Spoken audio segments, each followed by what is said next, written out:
దేవుని పరిశుద్ధ నామానికి మహిమ కలుగును గాక. మరోసారి యొక్క యూట్యూబ్ ముఖంగా ఈ వర్తమానాలు వినడానికి మిమ్మల్ని ప్రేమతో ఆహ్వానిస్తూ ఉన్నాను. గడిచిన ఎపిసోడ్లో బాప్తిస్మం గురించినటువంటి ప్రాముఖ్యమైనటువంటి అవగాహన విధానాన్ని నేను తెలియచేశాను. ఈ దినం కూడా ఈ యొక్క బాప్తిస్మాన్ని గురించినటువంటి ప్రాముఖ్యమైనటువంటి సంగతులు మీకు తెలియచెప్పడానికి నేను ఇష్టపడుతున్నాను. గత వారంలో నేను చెప్పినటువంటి వర్తమానంలో ఉన్నటువంటి ప్రాముఖ్యమైన శ్రేష్టమైన అంశం ఏమిటంటే బాప్తిస్మం అనగా ముంచుట అనేటువంటి అర్థం. ఇది గ్రీకు భాషలో బ్యాప్టిజో అన్నటువంటి మాట నుంచి వచ్చిందని నేను తెలియచెప్పాను. అలాగే హిబ్రూ భాషలో నుంచి కూడా కొన్ని మాటలు నేను తెలియచేశాను. సో మరలా వాటిని నేను రిపీట్ చేయను. దయచేసి మీరు పార్ట్ 1 ఈ బాప్తిస్మం గురించిన అవగాహనకు సంబంధించిన ఆ వర్తమానాన్ని మీరు మరొకసారి మీరు చూడొచ్చు. ఇప్పుడు ఈ పార్ట్ 2లో బాప్తిస్మం గురించినటువంటి మరిన్ని లోతైన విషయాలు మనం ప్రస్తావిస్తున్నాం. నేను వాటిని తెలియచేస్తూ ఉన్నాను. దయచేసి మీరు శ్రద్ధగా మీరు ఆలకించాలని నేను కోరుతున్నాను. ఒక చిన్న వాక్యాన్ని నేను చదువుతున్నాను. మరలా మార్కు సువార్త 16వ అధ్యాయం 15వ వచనం రాయబడిన మాట, యేసుక్రీస్తు ప్రభువు వారు చెప్పినటువంటి మాట. దీన్ని ఏమంటారంటే it's a high commission, last commission. యేసుక్రీస్తు ప్రభువు వారు తెలియచెప్పినటువంటి చిట్ట చివరి కమిషన్ లేదా మనకిచ్చినటువంటి ఒక బాధ్యత, ఒక కమాండ్మెంట్ ఏమిటంటే మీరు సర్వలోకమునకు వెళ్ళి సర్వ సృష్టికి సువార్తను ప్రకటించుడి. నమ్మి బాప్తిస్మము పొందినవాడు రక్షించబడును, నమ్మని వానికి శిక్ష విధించబడును. సో యేసుక్రీస్తు ప్రభువారు తెలియచేసినటువంటి శరీరధారిగా ఆయన ఉండి మరణించి తిరిగి లేచి 3వ దినాన లేఖనానుసారంగా ఆయన మృత్యుంజయుడై మరి చాలాసార్లు శిష్యులకు కనబడి ఆయన ఇచ్చినటువంటి చివరి కమిషన్ ఏమిటంటే మీరు సర్వలోకమునకు వెళ్ళి సర్వ సృష్టికి సువార్తను ప్రకటించండి. రెండవ అంశం ఏంటంటే నమ్మి బాప్తిస్మం పొందినవాడు రక్షించబడతాడు, నమ్మని వానికి శిక్ష విధించబడుతుంది. సో యేసు ప్రభు వారు చెప్పినటువంటి లాస్ట్ కమిషన్లో ఉన్నటువంటి మొట్టమొదటి విషయాన్ని కనుక మనం ఆలోచన చేస్తే అక్కడ రాయబడిన మీరు సర్వలోకమునకు వెళ్ళి సర్వ సృష్టికి బాప్తిస్మాన్ని ప్రకటించండి అని చెప్పలేదు. మీరు సర్వలోకమునకు వెళ్ళి సర్వ సృష్టికి సువార్తను ప్రకటించండి. ఈ రోజున సువార్తను ప్రకటించాల్సినటువంటి సువార్థికులు, సువార్తను ప్రకటించాల్సినటువంటి క్రైస్తవ సంఘం, సువార్తను ప్రకటించాల్సినటువంటి బోధకులు, సువార్తను ప్రకటించాల్సినటువంటి కాపరులు, సువార్తను ప్రకటించాల్సినటువంటి సోకాల్డ్ క్రిస్టియన్ మినిస్టర్స్ ఎవరైతే ఉన్నారో వారికి లేదా క్రైస్తవ విశ్వాసికి దేవుడిచ్చినటువంటి ఆజ్ఞ ఏమిటంటే మీరు సర్వలోకమునకు వెళ్ళి సర్వ సృష్టికి సువార్తను ప్రకటించండి. ఈ రోజున సువార్తను ప్రకటించడం ప్రక్కన పెట్టి సిద్ధాంతాన్ని ప్రకటించే వాళ్ళు ఎక్కువైపోయారు. సిద్ధాంతంలో లేదు రక్షణ, సిలువ సువార్తలో ఉంది రక్షణ అని నిన్ను చూచిన వారిలో ఎవరైనా నీలో క్రీస్తుని చూచారా అన్నటువంటి ఆ పాటను రాసినప్పుడు ఆ పాటలో ఈ మాటను నేను రాశాను. ముంచాలని ఒకరు, చిలకాలని ఒకరు, జెండా క్రింద నడవాలని ఒకరు, ఇలా ఎవరికి వారిదే సరియగు మార్గం, కానీ ఒకరికి మరొకరిది కాని మార్గం. మా సిద్ధాంతం గొప్పది, మా డాక్టరీన్ గొప్పది, మా సంఘం గొప్పది, మా సంఘమే ఎత్తబడే సంఘం, మేం చేసేదే సరైన బోధ అని చెప్పి సంఘాన్ని ప్రమోట్ చేసేవాళ్ళు తయారయ్యారు, సిద్ధాంతాన్ని ప్రమోట్ చేసేవాళ్ళు తయారయ్యారు, డినామినేషన్ని ప్రమోట్ చేసేవాళ్ళు తయారయ్యారు. కానీ ఇవేమీ కూడా యేసు ప్రభు వారు చెప్పలేదు. యేసుక్రీస్తు ప్రభు వారు చెప్పింది ఏమిటంటే మీరు సర్వలోకానికి వెళ్ళి సువార్త ప్రకటించండి. సిద్ధాంతాన్ని కాదు, డినామినేషన్ కాదు, మీ మత శాఖ విశేషణాల్ని కాదు మీరు ప్రకటించాల్సింది, సువార్తను ప్రకటించండి. Go and preach the gospel. Yesu క్రీస్తుని గురించినటువంటి సువార్త మీరు ప్రకటించాలి. ప్రభువును గురించిన సువార్త.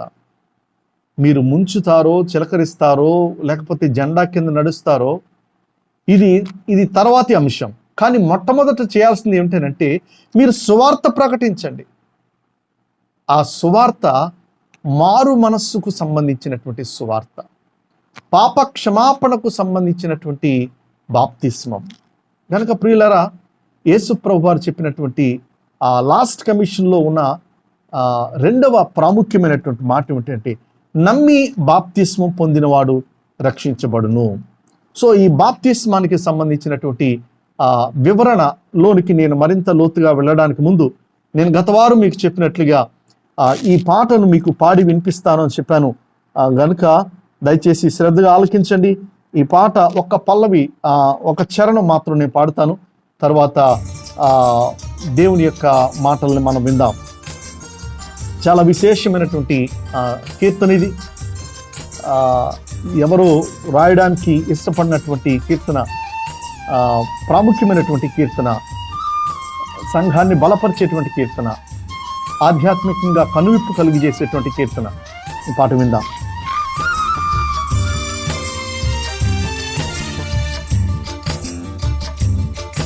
నీవు చూచిన వారిలో ఎవరైనా నీలో క్రీస్తును చూచారా? నీవు చూచిన వారిని ఎప్పుడైనా యేసు క్రీస్తులా చూచావా? ఓ క్రైస్తవుడా,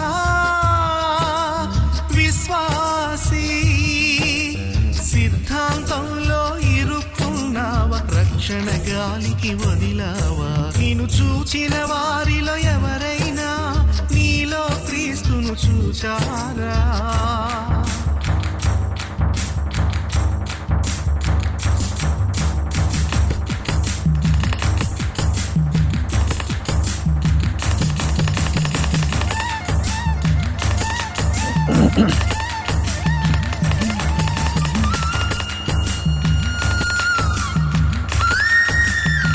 చాలా జాగ్రత్తగా విందాం.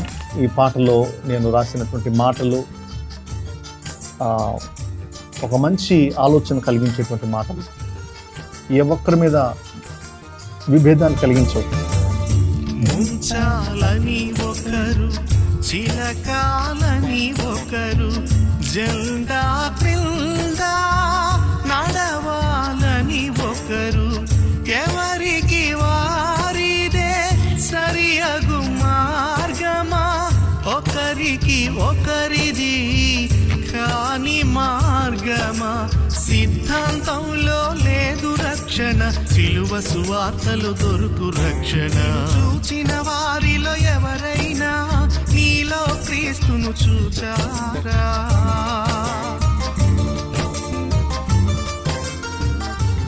విన్నారు కదా, ముంచాలని ఒకరు, చిలకాలని ఒకరు, జెండా క్రింద నడవాలని ఒకరు, ఎవరికి వారిదే సరైన మార్గం, ఒకరికి ఒకరిది కాని మార్గం. కానీ సిద్ధాంతంలో లేదు రక్షణ, సిలువ సువార్తలో దొరుకు రక్షణ. రక్షణ సిద్ధాంతంలో లేదండి, రక్షణ సువార్తలో ఉంది. సువార్త ప్రకటిస్తే ప్రజలు మారు మనసు పొందుతారు. సువార్త ప్రకటిస్తే ప్రజలు యేసు క్రీస్తు ప్రభువుని రక్షకునిగా అంగీకరిస్తారు. కనుక యేసయ్య చెప్పినటువంటి లాస్ట్ కమాండ్, లాస్ట్ కమిషన్ ఏమిటంటే, మీరు సర్వలోకమునకు వెళ్ళి సర్వ సృష్టికి సువార్తను ప్రకటించండి.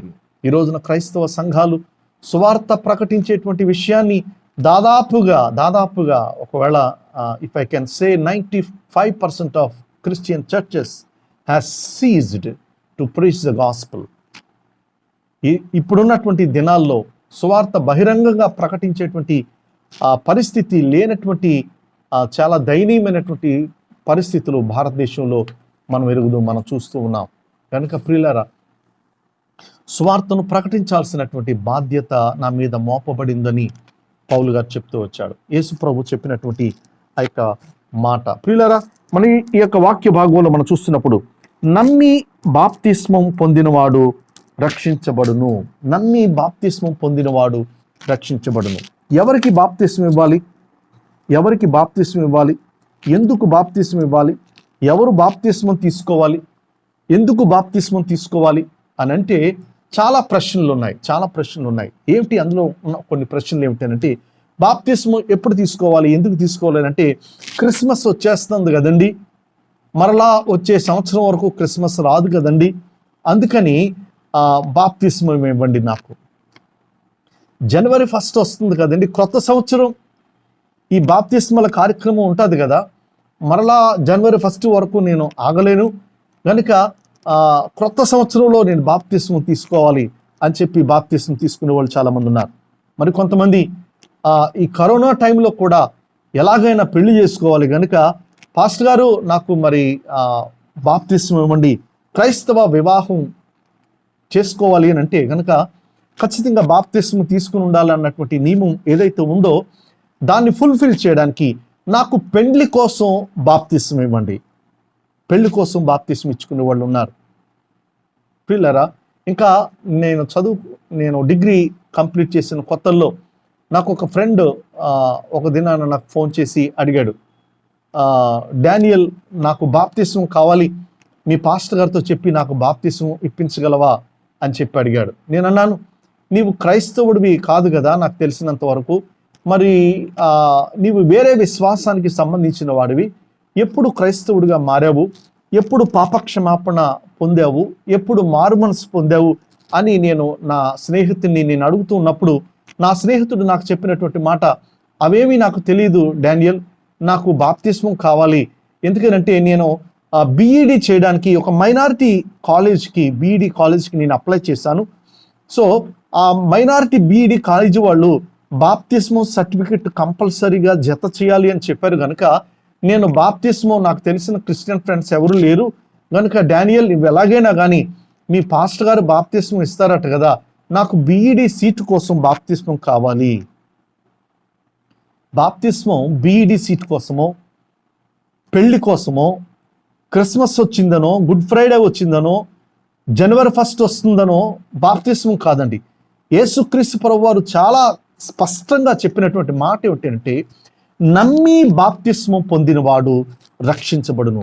ఎవడికి బాప్తిస్మం ఇవ్వాలి అని అంటే, ఎవడైతే యేసుక్రీస్తు ప్రభువని తమ నోటితో ఒప్పుకుని తన హృదయమందు విశ్వసిస్తాడో, గుండెలోతు నీళ్లలో దిగి ఆ యొక్క నీటిలో చేసినటువంటి భాషలను ఎవడైతే కాపాడుకోగలుగుతాడో, ప్రజలందరి ముందు కూడా బహిరంగంగా ఎవరైతే నేను యేసుని విశ్వసిస్తున్నాను, ఆయన నా పాపముల కోసం ఆయన మరణించాడని, నా పాపముల కోసం ఆయన రక్తం కార్చాడని, లేఖనానుసారంగా ఆయన తిరిగి 3వ దినాన లేచి ఆరోహణమై పరలోకమందు తండ్రి కుడిపార్శ్వమున కూర్చుండి నా నిమిత్తమే విజ్ఞాపన చేస్తున్నాడని, ఆయన రాజులకు రాజని, ప్రభువులకు ప్రభు అని, ఆయనే వాక్యమై ఉన్నటువంటి దేవుడని ఎవరైతే విశ్వసిస్తారో, ఎవరైతే నమ్ముతారో, నమ్మిన వాడికి బాప్తిస్మం.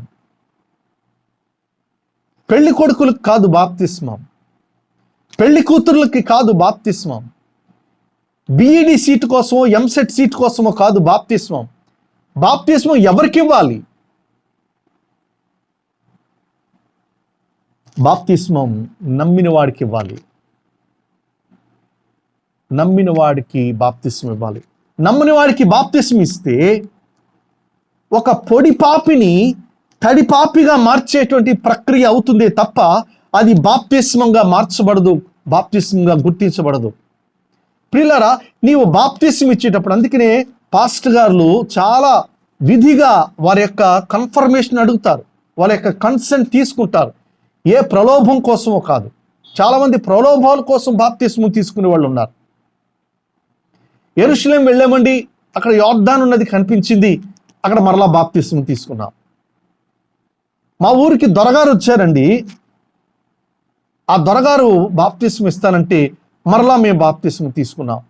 అయ్యా, మా ఊరికి దినకరణ్ గారు వచ్చారు, మా ఊరికి ఏసన్న గారు వచ్చారు, అంచేత మేము మరలా బాప్తిస్మం తీసుకున్నాం.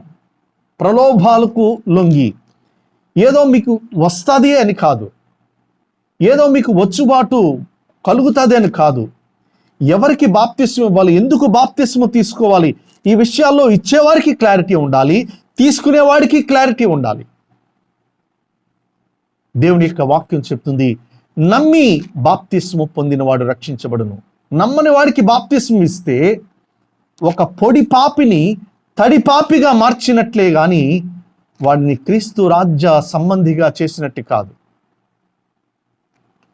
బాప్తిస్మం పొందడానికి ఉన్నటువంటి తొలి అర్హత, తొలి మెట్టి ఏమిటంటే నీవు పాపి అని గ్రహించాలి. పరిశుద్ధుడైనటువంటి యేసు క్రీస్తు ప్రభువారు ఆయన దేవుడని, పరిశుద్ధుడని నీవు గ్రహించాలి. ఈ కన్విక్షన్ లేకుండా నీవు బాప్తిస్మం తీసుకున్నా, బాప్తిస్మం ఇచ్చినా అది ఇద్దరికీ నిష్ప్రయోజనమే. నేను ఎంతమందికి బాప్తిస్మం ఇచ్చాను అని చెప్పుకోవడానికి నీకు ఒకవేళ ఉపయోగపడుతుందేమో కానీ అది ఆ వ్యక్తికి ఏమాత్రం కూడా ఉపయోగపడదు. నమ్మి బాప్తిస్మం పొందండి, నమ్మిన వాడికే బాప్తిస్మం ఇవ్వండి. ఈ రోజున ఎంత భయంకరమైనటువంటి విషయాలు మనం సమాజంలో వెలుగు చూస్తున్నామనంటే, పుష్కరాలకు వెళ్ళి అక్కడ మునిగి అక్కడ స్నానాలు చేసే వాళ్ళని పట్టుకుని ఫోటోలు తీసి చాలాసార్లు వారిని సహితం కొంతమంది పిలుపులేనటువంటి సేవకులు అవి బాప్తిస్మాలుగా చూపించిన విధానాలు కూడా గతంలో ఉన్నాయి. ఇది చాలా విచారకరమైన విషయం.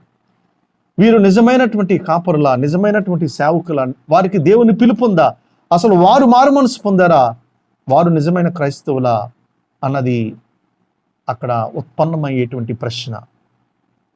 కనుక బాప్తిస్మం ఇచ్చేవారికి, బాప్తిస్మం పుచ్చుకునే వారికి ఉండాల్సినటువంటి క్వాలిటీ, క్లారిటీ ఏమిటంటే వాడు నమ్మి బాప్తిస్మం పొందుతున్నాడా, లేకపోతే సంఘములో సభ్యత్వం కోసం బాప్తిస్మం పొందుతున్నాడా, ప్రెసిడెంట్ సెక్రటరీ అయిపోవడానికి బాప్తిస్మం పొందుతున్నాడా, సంఘంలో పెత్తనం చలాయించడానికి బాప్తిస్మం పొందుతున్నాడా.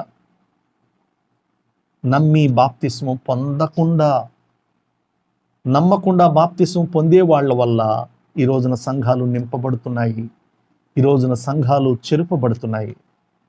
నేను చాలా వేదనతో, చాలా దుఃఖంతో ఈ మాటలు నేను చెప్తున్నాను. నిజమైన మారు మనస్సు లేకుండా, నిజమైనటువంటి పాప క్షమాపణ ఒప్పుదల లేకుండా, పాపం విషయమే చచ్చిన అనుభవం లేకుండా బాప్తిస్మం పొంది సంఘాల్లో మెంబర్స్ గాను, డీకన్స్ గాను, నాయకులు గాను, కాపరులు గాను చలామణి అవుతున్న కొంతమంది దౌర్భాగ్యమైనటువంటి వ్యక్తులు ఈ రోజున సంఘాల్లో చొరబడి సంఘాలని నిలువన నాశనం చేస్తున్నారు. దేవుడు స్వరక్తమిచ్చి సంపాదించిన సంఘం, ఆ సంఘాన్ని నాశనం చేస్తున్నారు. ఇలాంటి వ్యక్తులు చాలామంది ఉన్నారు. మా సంఘంలో ఉన్నారు, ఖచ్చితంగా మీ సంఘాల్లో కూడా ఉన్నారు. మీరు పౌలు గారు అంటున్నాడు కొలస్సీలకు రాసిన పత్రిక 3వ అధ్యాయంలో, మీరు మృతి పొందితిరి, you are dead unto sin. మీరు చచ్చిన వారు, మీ అపరాధముల చేత, పాపముల చేత చచ్చిన వారు అని ఎఫెసీయులకు రాసిన పత్రికలో రాస్తున్నాడు 2వ అధ్యాయం 1వ వచనం. చచ్చిన అనుభవం, పాపం విషయమే చచ్చిన అనుభవం లేకుండా ఒకవేళ నీవు బాప్తిస్మం తీసుకోవడానికి ప్రయత్నిస్తున్నావేమో, అలాంటి వారికి బాప్తిస్మం ఇవ్వడానికి నువ్వు ప్రయత్నిస్తున్నావేమో. నేను చెప్తున్నాను, ఇంతమందికి, ఇన్ని వేల మందికి, ఇన్ని వందల మందికి బాప్తిస్మం ఇచ్చానని నీ పర్సనల్ ట్రాక్ రికార్డ్ నువ్వు సృష్టించుకోవడానికి చేస్తున్నావేమో. కొన్నిసార్లు పెళ్ళిళ్ళకి వెళ్ళినప్పుడు, పెళ్లి చేసిన తర్వాత పాస్టర్ గారు అంటాడు, రిజిస్టర్ అంటాడు, ఇది నా చేయబడిన 591వ వివాహం. ఇప్పుడు అక్కడ అవసరం అది. నీ ట్రాక్ రికార్డింగ్ కోసం బాప్తిస్మాలు, నీ ట్రాక్ రికార్డింగ్ కోసం పెళ్ళిళ్ళు, దిస్ ఆల్ అన్నెసరీ. నమ్మకుండా బాప్తిస్మం ఇవ్వకండి, నమ్మకుండా బాప్తిస్మం తీసుకోకండి. కనుక ప్రియులరా, దేవుని యొక్క వాక్యంలో చెప్పబడిన మాట, నమ్మి బాప్తిస్మం పొందినవాడు రక్షించబడును. బాప్తిస్మం కాదు రక్షించేది, బాప్తిస్మం కాదు రక్షించేది. నా మాట జాగ్రత్తగా వినాలి. యేసుక్రీస్తు రక్తము మాత్రమే మనల్ని రక్షించగలిగేది. యేసుక్రీస్తు యొక్క శిలువ యాగం మాత్రమే మనల్ని రక్షించగలిగేది.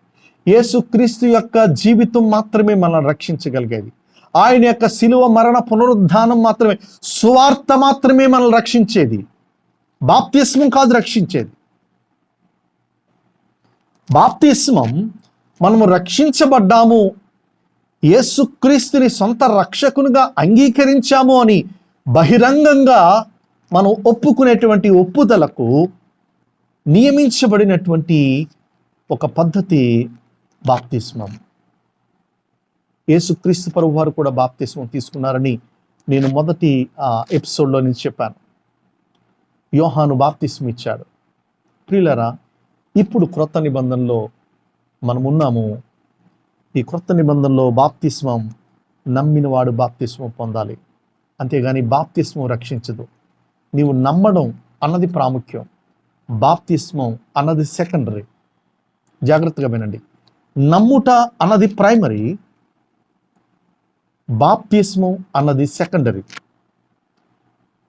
ఈ మధ్యన అందరికీ ప్రైమరీ సెకండరీ అన్నటువంటి మాటలు బాగా అలవాటైనాయి. ఎందుకంటే కరోనా వచ్చిన వ్యక్తికి వీడు ప్రైమరీ కాంటాక్ట్, వీడు సెకండరీ కాంటాక్ట్ అని క్వారంటైన్ సెంటర్లో విభజిస్తూ ఉన్నారు, విభాగం చేస్తూ ఉన్నారు కదండి. సో యేసుక్రీస్తుని నమ్ముట, సువార్త నమ్ముట అన్నది ప్రైమరీ. ప్రైమరీ థింగ్ని వదిలేసి సెకండరీ థింగ్ని పట్టుకుని చాలామంది వేలాడుతుంటారు. ముంచడం కరెక్టా, చిలకరింపు కరెక్టా, జెండా కింద నడిస్తే కరెక్టా, పరిగెడితే కరెక్టా కదండి. అసలు ఫస్ట్ నువ్వు 10th క్లాస్ పాస్ అవ్వకుండా ఎంసెట్ గురించి ఎలాగ ఆలోచిస్తావు? నువ్వు ఇంటర్మీడియట్ పాస్ అవ్వకుండా నువ్వు ఇంజనీరింగ్ గురించి, మెడిసిన్ గురించి ఎలాగ ఆలోచిస్తావు? నువ్వు you should have a primary quality, primary importance. దేనికి మనం ఇవ్వాలేనంటే సువార్తను నమ్ముటకు ప్రాముఖ్యమైనటువంటి ప్రియారిటీ మనం ఇవ్వాలి. తర్వాత బాప్తిస్మం. ప్రియులారా, బాప్తిస్మాన్ని గురించినటువంటి వివరణ నేను చెప్పాను. అది బాప్తిస్మం అంటేనే ముంచడం. ఆ ముంచడం కాకుండా రకరకాలైనటువంటి బాప్తిస్మాలు మన సొసైటీలో మనం చూస్తూ ఉన్నాం. యేసుక్రీస్తు ప్రభువారు బాప్తిస్మం పొందినప్పుడు మత్తయి సువార్త 3వ అధ్యాయం 13 నుంచి 17 వచనాల్లో మనం చూసినట్లయితే, యేసు నీళ్లలోనికి బాప్తిస్మం పొందిన వెంటనే నీళ్ల నుండి ఒడ్డుకు వచ్చెను. అంటే యేసుక్రీస్తు ప్రభువారు నీటిలోనికి దిగాడు. బాప్తిస్మం ఇచ్చే యోహాను ఆల్రెడీ నీటిలో ఉన్నాడు, యేసు ప్రభు కూడా నీటిలోకి దిగాడు. నీటిలోకి దిగడం అనగా పూర్తిగా మునగడం అన్నటువంటి అర్థాన్ని మనం అర్థం చేసుకోవచ్చు. రెండవ విషయాన్ని తెలియజేస్తున్నాను. ఫిలిప్పు ఇచ్చినటువంటి బాప్తిస్మం. అపోస్తుల కార్యముల గ్రంథం 8వ అధ్యాయం 37వ వచనం. ఫిలిప్పు నపుంసకుడు ఇద్దరును నీళ్లలోనికి దిగిరి. కందాకే క్రింద ఈ యొక్క ధనాగారం మీద అధికారి అయినటువంటి ఒక ఫైనాన్స్ మినిస్టర్, ఆయన నపుంసకుడు, యెషయా గ్రంథాన్ని చదువుతున్నాడు. అతనికి ఏం అర్థం కావట్లేదు. దేవుని ఆత్మ పిలుపుకి చెప్పింది, నువ్వు వెళ్ళి రథాన్ని కలుసుకోనంటే అదేమన్నా మన ఆర్టీసీ బస్సు లాంటిదా? రథం అంటేనే చాలా గుర్రాలు ఉంటాయి కదండి. ఆ గుర్రపు బండి అంటే ఒకటే ఉంటుంది, కానీ రథం అంటే కనీసం 5-6 గుర్రాలు ఉంటాయి. అది మామూలు వ్యక్తి యొక్క రథం కాదు, ఒక ఫైనాన్స్ మినిస్టర్ యొక్క రథం కదండి. ఫైనాన్స్ మినిస్టర్ యొక్క రథంకు ఉండేటువంటి గుర్రాలు ఏమీ బలహీనంగా ఉండవు, చాలా బలంగా ఉంటాయి. అంతటి గొప్ప రథాన్ని ఫిలిప్పు ఆత్మావశుడై పరిగెత్తుకుని వెళ్ళి ఆ యొక్క నపుంసకుని కలిసి, నువ్వు చదువుతుందో నీకు అర్థమవుతుందా అని అడిగాడు. ఎవరైనా నాకు చెప్పకపోతే నాకు ఎలాగ అర్థమవుతుంది? యెషయా గ్రంథం 53వ అధ్యాయం చదువుతున్నాడు. దాని గురించినటువంటి వివరణ, యేసుక్రీస్తుని గురించినటువంటి సువార్త ప్రకటించిన తర్వాత ఆ నపుంసకుడు అడిగాడు, ఇదిగో ఇక్కడ నీళ్లు ఉన్నాయి,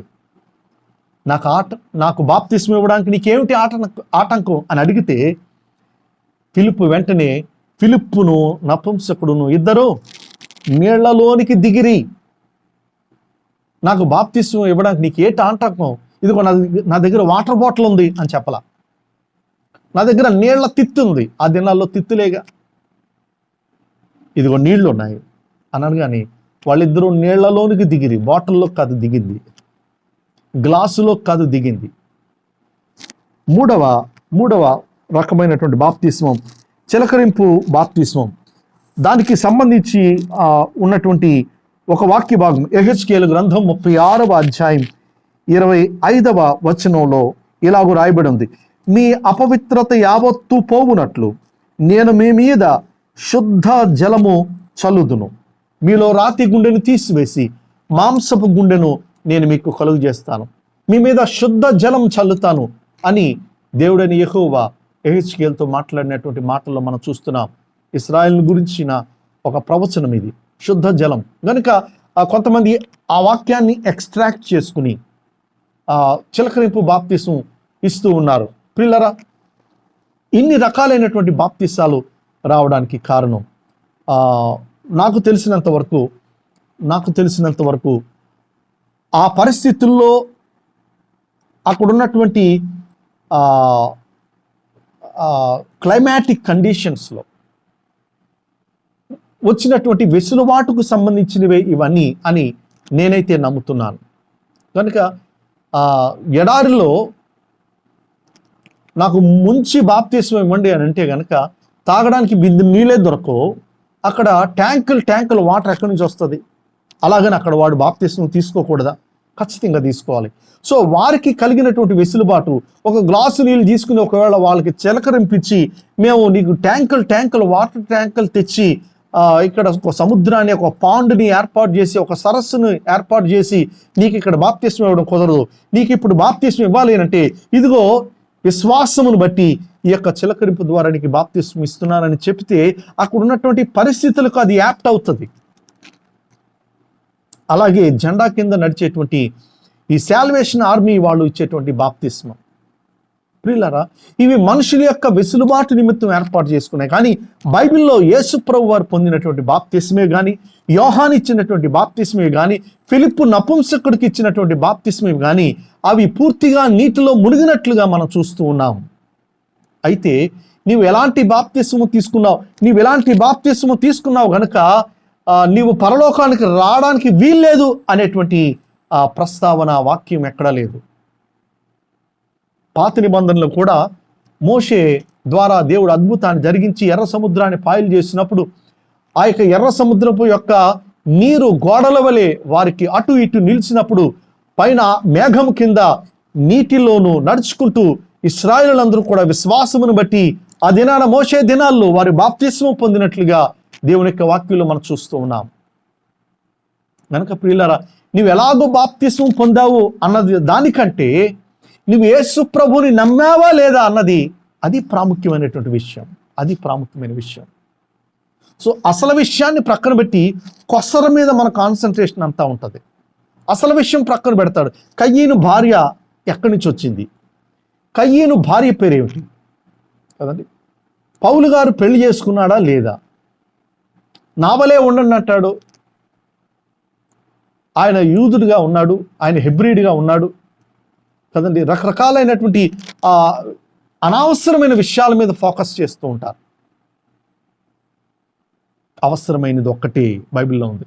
ప్రియులారా, బైబిల్ గ్రంథంలో కూడా మనం చూసినట్లయితే ఎఫెసీయులకు రాసిన పత్రిక 4వ అధ్యాయం 4వ వచనం 5వ వచనం చదువుతున్నాను. శరీరం ఒక్కటే, ఆత్మయు ఒక్కడే, ఆ ప్రకారమే మీ పిలుపు విషయమై ఒక్కటే నిరీక్షణ యందుండుటకు పిలువబడితిరి.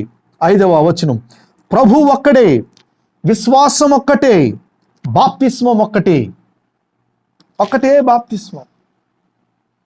ఇన్ని రకాల బాప్తిస్మాలు ఎందుకు వచ్చాయనంటే బాప్తిస్మాన్ని అవి సబ్స్టిట్యూట్ చేయట్లేదు కానీ విధానాన్ని సబ్స్టిట్యూట్ చేస్తున్నాయి. అంటే ఒకసారి బాప్తిస్మం తీసుకున్నవాడు మరలా యెరూషలేం వెళ్ళాను కదా అని అక్కడ బాప్తిస్మం, నయాగరా ఫాల్స్ వెళ్ళాను కదా అని అక్కడ బాప్తిస్మం కదండి, ఆ బెతెస్తా కోనేరు మన జీసస్ కాల్స్ బెతెస్తాకి వెళ్ళాను కదా అని అక్కడ బాప్తిస్మం. ఇన్ని రకాల బాప్తిస్మాలు తీసుకోవద్దు. అది ఒక్కటే బాప్తిస్మం. అంటే నువ్వు విధానం ఏదైనా అవలంబించుగాక, కానీ నువ్వు 10 చోట్ల 10 రకాలైనటువంటి బాప్తిస్మాలు తీసుకోవద్దు. బాప్తిస్మం ఒక్కటే, విశ్వాసం ఒక్కటే, దేవుడు ఒక్కడే. కనుక బాప్తిస్మం విషయమైనటువంటి సునిశ్చితమైనటువంటి క్లారిటీ ప్రతి ఒక్కరూ మనం కలిగి ఉండాలి. సో బైబిల్ గ్రంథంలో మెన్షన్ చేయబడినటువంటివి 7 రకాలైనటువంటి బాప్తిస్మాలు. నేను వాటన్నిటి గురించి వివరించబోట్లేదు కనుక కానీ ఆ బాప్తిస్మాలకు సంబంధించినటువంటి విషయాన్ని లేదా దాని యొక్క రెఫరెన్స్ని మాత్రం మీకు చెప్తాను. దయచేసి మీరు శ్రద్ధగా ఆలకించాలని కోరుతున్నాను.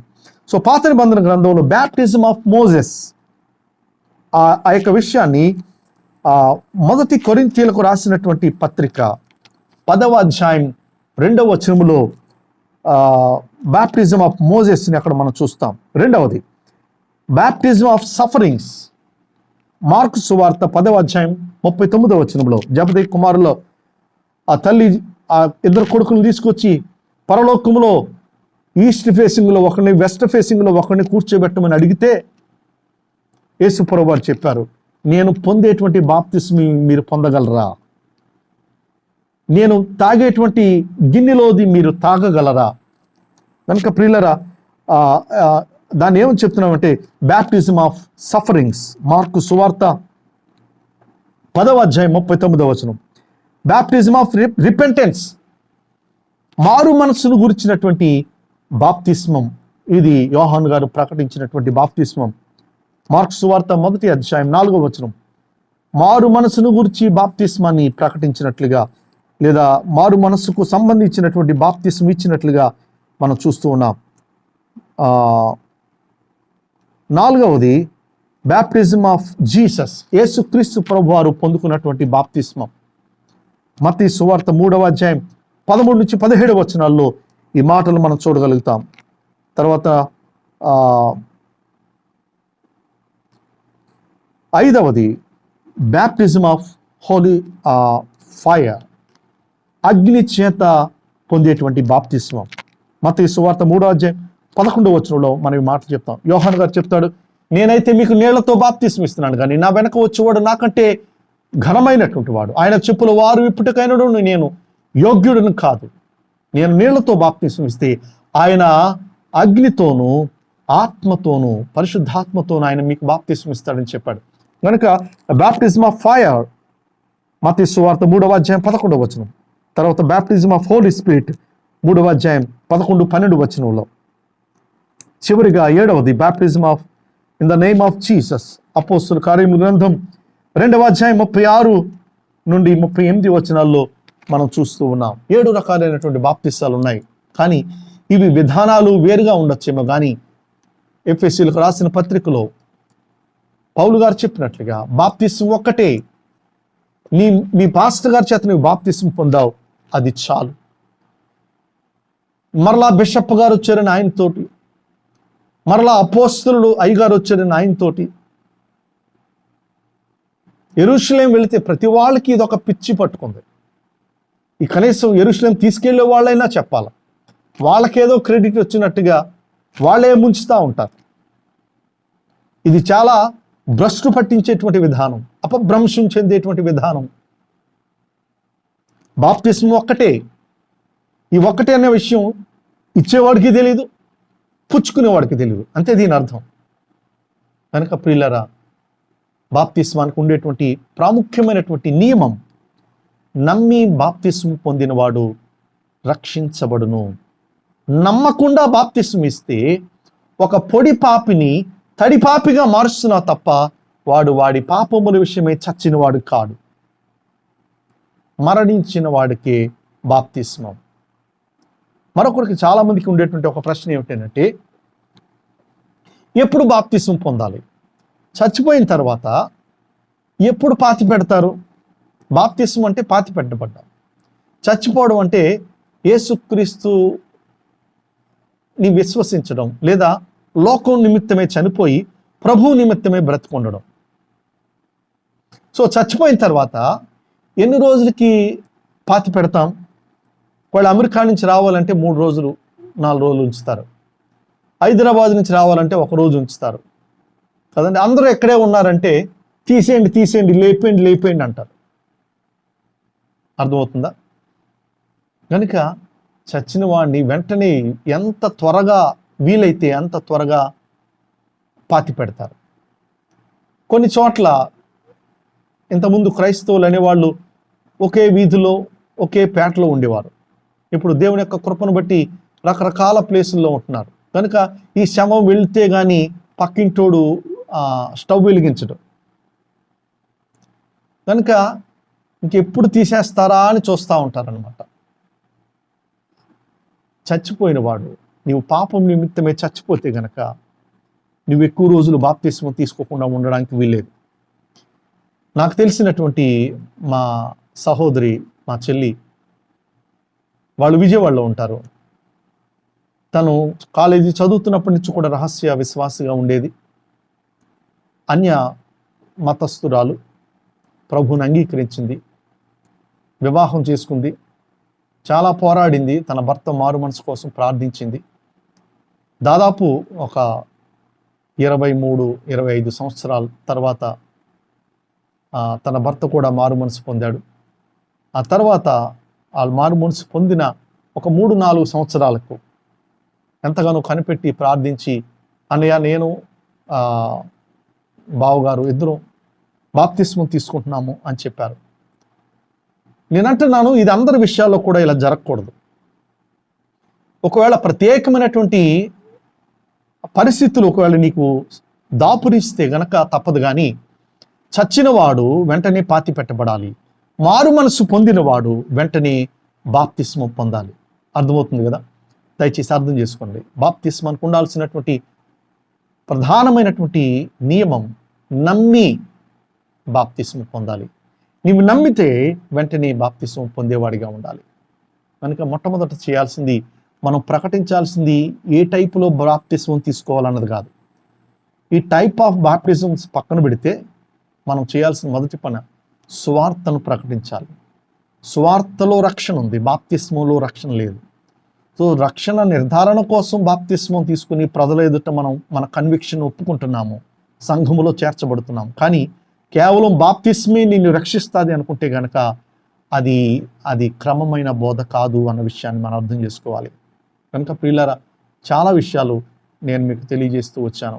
ఇంకా విస్తరించి వివరించడానికి ఇది సమయం కాదు. కానీ దయచేసి ఈ విషయాలు మీరు మనస్కరించండి. ఇది ఎవరికైనా పంపించండి. బాప్తిస్మం తీసుకోవాలి అనుకునే వాళ్ళందరూ కూడా ఈ యొక్క విషయాలను చూడాలి. ఒక 10 రోజుల క్రితం మా వదిన గారు ఒక ఆవిడ నాకు ఫోన్ చేశారు. బాబు, నేను బాప్తిస్మం తీసుకోవాలనుకుంటున్నాను. వాళ్ళు ఉండేది వైజాగ్, చిలకలూరుపేటలో మాకు తెలిసిన పాస్టర్ గారు ఉన్నారు, అక్కడికి వెళ్ళి మేము బాప్తిస్మం తీసుకోనా అని అడుగుతుంది. వాళ్ళు ఉండేది వైజాగ్లో, వెళ్ళేది వైజాగ్ చర్చ్కి, చిలకలూరుపేట వెళ్ళి బాప్తిస్మం తీసుకోనా అని అడుగుతుంది. నేను చెప్పాను, నువ్వే సంఘానికి వెళుతున్నావో, ఏ కాపరైతే నీ కోసం కన్నీరు కార్చి ప్రార్థిస్తున్నాడు, ఏ కాపరైతే వారం వారం నీకు వాక్యాన్ని బోధిస్తున్నాడు, ఏ కాపరి దగ్గర నీవు మారు మనసు పొందావో ఆయన దగ్గర, ఆ సంఘములో ఆ కాపరితోటి నీవు బాప్తిస్మం తీసుకో. చిలకలూరుపేటలో పెద్ద పాస్టర్ గారు ఉన్నారని అక్కడికి వెళ్ళి బాప్తిస్మం పొందడం అది క్రమం కాదు. నీవే సంఘానికి సంబంధించిన వాడువో ఆ సంఘంలో నీ బాప్తిస్మం తీసుకో. ఎప్పుడు తీసుకోవాలి అంటుంది, ఇంకా తీసుకోవాలి, ఇంకా వెయిట్ చేయని అంటుంది. ఏమాత్రం వెయిట్ చేయదు. ఆ పాస్టర్ గారు కూడా చెప్తున్నారంట, కరోనా కదమ్మా, ఇప్పుడు అప్పుడే ఇవ్వలేము, కొంచెం కరోనా తగ్గెక్కిస్తానంటున్నాడట ఆ పాస్టర్ గారు. ఇది క్రమం కాదు బ్రదర్, ఇది క్రమం కాదు. వైజాగ్లో బంగాళాఖాతం మాట్లాడితే ఉపరితల ఆవర్తనం, డిప్రెషన్ అంటారు కదా, పెద్ద బీచ్ ఉంది, వెళ్ళండి, అక్కడికి వెళ్ళండి, అక్కడికి వెళ్ళి వెంటనే బాప్తిస్మం ఇచ్చేసేయండి. పిల్లరా, చనిపోయిన వెంటనే పాతి పెట్టబడ్డం ఎంత క్రమమో, మారు మనసు పొందిన వెంటనే ఎంత త్వరగా అయితే అంత త్వరగా, ఎంత సాధ్యమైతే అంత త్వరగా బాప్తిస్మం పొందుకోవాలి. వీటన్నిటికీ ఉన్నటువంటి కేంద్రమైనటువంటి మాట నమ్మి బాప్తిస్మం పొందడం. నమ్మని వానికి శిక్ష విధించబడుతుంది, దట్స్ ఎ డిఫరెంట్ స్టోరీ. కానీ ఇప్పుడు మనం చర్చిస్తున్నటువంటి, మనం మాట్లాడుకుంటున్నటువంటి యొక్క వాక్యం ఏదైతే ఉందో, నమ్మి బాప్తిస్మం పొందాలి, నమ్మి బాప్తిస్మం పొందాలి. పాపం విషయమై చనిపోయి క్రీస్తు విషయమై జీవించాలి. ఇక నువ్వు జీవించేవాడును నేను కాదు అని పౌలు చెప్పినట్లుగా మన బ్రతుకులో క్రీస్తుని ప్రతిక్షేపించగలగాలి, క్రీస్తుని ప్రదర్శించగలగాలి. మన మాట చేత, చూపు చేత, క్రియ చేత, నడవడిక చేత మనం ప్రభుని కనపరచగలగాలి. అటువంటి వాక్యానుసారమైన ఒకే బాప్తిస్మాన్ని ప్రతి విశ్వాసి పొందుకోవాలని దేవుని సేవకునిగా నేను తెలియచేస్తూ ఉన్నాను. దేవుడి మాటల్ని దీవించునుగాక. ఆమేన్. ఆమేన్. మీకు ఏదైనా ప్రశ్న ఉంటే కనుక తప్పకుండా నాకు నా వాట్సాప్ నెంబర్కి మీరు మెసేజ్ చేయండి, ఫోన్ చేయండి, మాట్లాడండి. తప్పకుండా నేను మీకు మరింత సమాచారాన్ని ఇవ్వగలుగుతాను. ఒకవేళ అన్ని మాటలు ఒకే స్ట్రెచ్లో చెప్పడం, మీరు వినడం కష్టంగా ఉంటే కనుక ప్రాముఖ్యమైన విషయాల్ని, బాప్తిస్మం గురించిన విషయాల్ని నేను మీకు తెలియచేశాను. ఎలాంటి బాప్తిస్మం తీసుకుంటావు అన్నది నీ వెళ్ళేటువంటి సంఘానికి సంబంధించింది. కానీ బాప్తిస్మం అనేది ఒక్కటే. బాప్తిస్మం నువ్వు పరలోకం వెళ్ళడానికి క్రైటీరియా కాదు. యేసు ప్రభుని రక్షకునిగా అంగీకరించడం, సువార్తను నమ్మడం, అది ఫస్ట్ క్రైటీరియా. Secondary baptism. మరొక శ్రేష్టమైన వీడియోతో మరలా మీ ముందుకు వస్తాను. అంతవరకు ప్రభు మనందరికీ తోడైండి, నడిపించును గాక. ఆమేన్. ఆమేన్. ఆమేన్.